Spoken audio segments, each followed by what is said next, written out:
Bonjour à tous et bienvenue pour cette nouvelle chronique de jurisprudence. Nous allons aujourd'hui évoquer un arrêt de la Cour d'appel de Paris en date du 2 mars 2016 relatif à l'engagement de solidarité du dirigeant du franchisé. Quels sont les faits d'espèce ? Le dirigeant d'une société en cours de formation signe un contrat de franchise, lequel est ensuite repris par la société une fois que celle-ci est immatriculée. Après plusieurs mois d'exécution du contrat, le franchisé cesse de payer ses redevances. Le franchisé est finalement placé en liquidation judiciaire moins de 2 ans après la signature du contrat de franchise, sans que le franchiseur ne déclare sa créance dans les délais requis par la loi. Le franchiseur assigne alors en paiement le dirigeant du franchisé à titre personnel.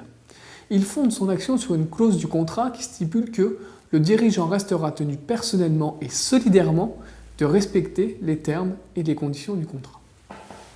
Pour sa part, le dirigeant fait valoir d'une part qu'il n'est pas engagé à titre personnel au contrat de franchise et que seule la société franchisée est engagée au contrat dès lors que celui-ci a été régulièrement repris par la société une fois immatriculé.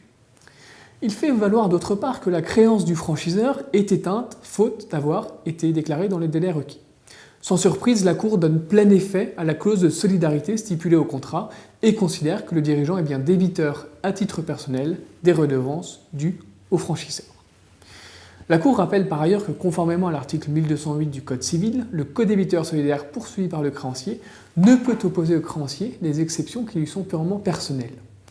En conséquence, le dirigeant n'est pas fondé à se prévaloir de l'inopposabilité d'une créance à la liquidation judiciaire et reste tenu au paiement de la dette. La Cour condamne donc le dirigeant au paiement des redevances dues au franchiseur.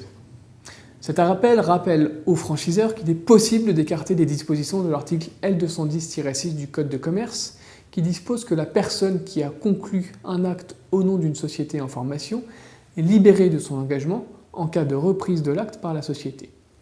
Cette faculté pour le franchiseur lui permet donc de se prémunir contre la défaillance des sociétés franchisées.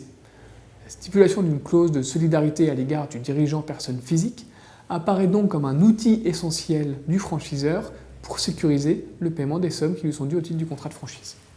Rappelons toutefois que, conformément à l'article 1202 du Code civil, un engagement de solidarité n'est valable que s'il est expressément stipulé au contrat, ce qui était le cas en l'espèce.